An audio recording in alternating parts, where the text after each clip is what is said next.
Assalamualaikum warahmatullahi wabarakatuh. Hai. Perkenalkan, kami dari kelompok 3 Program Studi Akuntansi Reguler Universitas Juanda Bogor. Video ini dibuat untuk memenuhi tugas mata kuliah pemeriksaan akuntansi 2 dengan dosen pengampu Bapak Didi SEMAK. Sebelumnya, perkenalkan kami terlebih dahulu. Nama saya Azmina Putri Anggari. Nama saya Karina Aurelia. Dan saya Hartika Depriani. Dengan judul materi Standar Audit 320. Selamat menyaksikan. Pertama, saya akan menjelaskan terlebih dahulu poin apa yang akan kami bahas mengenai SA 320, yaitu yang pertama, definisi dan tujuan SA 320, kedua, ruang lingkup, ketiga, materialitas dalam konteks audit, keempat, penentuan dan pertimbangan materialitas, dan yang terakhir, ketentuan dalam SA 320. Di sini saya akan menjelaskan definisi tujuan SA 320 serta tanggal efektif SA 320. Standar audit SA 320 berkaitan dengan tanggung jawab auditor untuk menetapkan konsep materialitas dalam perencanaan dan pelaksanaan audit atas laporan keuangan. Tujuan SA ini, materialitas pelaksanaan atau performance materiality, adalah suatu jumlah yang ditetapkan oleh auditor pada tingkat yang lebih rendah daripada materialitas untuk laporan keuangan secara keseluruhan. Untuk mengurangi ke tingkat rendah yang semestinya, kemungkinan kesalahan penyajian yang tidak dikoreksi dan yang tidak terdeteksi yang secara agregat melebihi materialitas untuk laporan keuangan secara keseluruhan.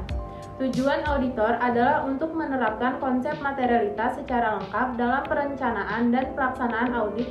Tanggal efektif SA ini berlaku efektif untuk audit atas laporan keuangan untuk periode yang dimulai pada atau setelah tanggal 1 Januari 2013 untuk emiten atau 1 Januari 2014 untuk entitas selain emiten.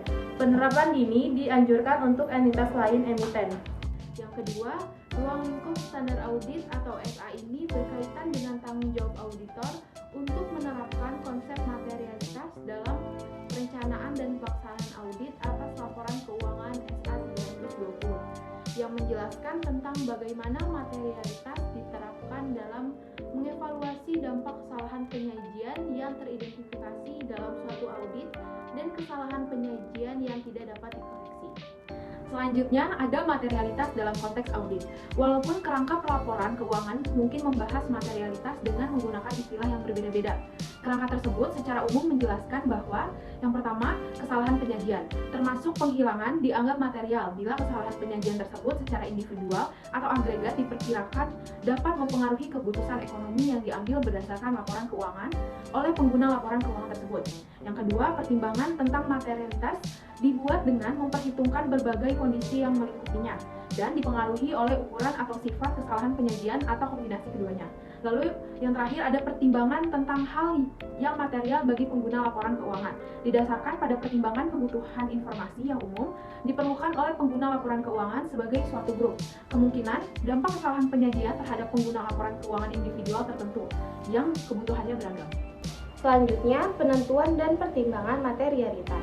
Penentuan materialitas oleh auditor membutuhkan pertimbangan profesional dan dipengaruhi oleh persepsi auditor tentang kebutuhan informasi keuangan oleh para pengguna laporan keuangan. Dalam konteks ini, masuk akal bagi auditor untuk mengkonsumsi bahwa pengguna laporan keuangan yang pertama memiliki suatu pengetahuan memadai tentang aktivitas bisnis dan ekonomi serta akuntansi dan kemauan untuk mempelajari informasi yang ada dalam laporan keuangan dengan cermat.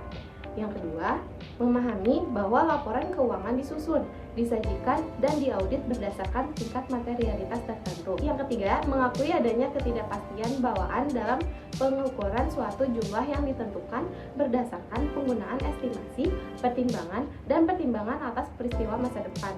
Dan yang terakhir, membuat keputusan ekonomi yang masuk akal berdasarkan informasi dalam laporan keuangan. Dalam perencanaan audit, auditor membuat pertimbangan-pertimbangan tentang ukuran kesalahan penyajian yang dipandang material. Pertimbangan-pertimbangan tersebut menyediakan suatu basis untuk A. Menentukan sifat, saat, dan luas prosesor penilaian resiko. Yang B. Mengidentifikasi dan menilai risiko kesalahan penyajian material. Dan yang C. Menentukan sifat, saat, dan peluas prosesor auditor lanjutan. Selanjutnya, ketentuan dalam SA 320. Yang pertama, penentuan materialitas dan materialitas pelaksanaan dalam perencanaan audit. Pada saat menetapkan strategi audit secara keseluruhan, auditor harus menentukan materialitas untuk laporan keuangan secara keseluruhan. Yang kedua, revisi sejalan dengan progres audit. Auditor harus merevisi materialitas untuk laporan keuangan secara keseluruhan. Dan jika berlaku materialitas untuk golongan transaksi, saldo akun, atau pengungkapan tertentu. Pada saat auditor menyadari adanya informasi selama audit yang mungkin saja menyebabkan auditor menentukan jumlah materialitas yang berbeda dari jumlah materialitas yang pertama kali ditetapkan. Dan yang ketiga, dokumentasi. Auditor harus memastikan dalam dokumentasi audit jumlah-jumlah di bawah ini beserta faktor-faktor yang dipertimbangkan dalam penentuannya. Yang pertama, materialitas untuk laporan keuangan secara keseluruhan. Yang kedua, jika berlaku tingkat materialitas untuk gorengan transaksi, saldo, atau pengungkapan tertentu. Yang ketiga, materialitas pelaksanaan. Dan yang terakhir, revisi yang dibuat sejalan dengan progres audit. Sekian penjelasan dari kami mengenai materi standar audit 320. Terima kasih. Wassalamualaikum warahmatullahi wabarakatuh.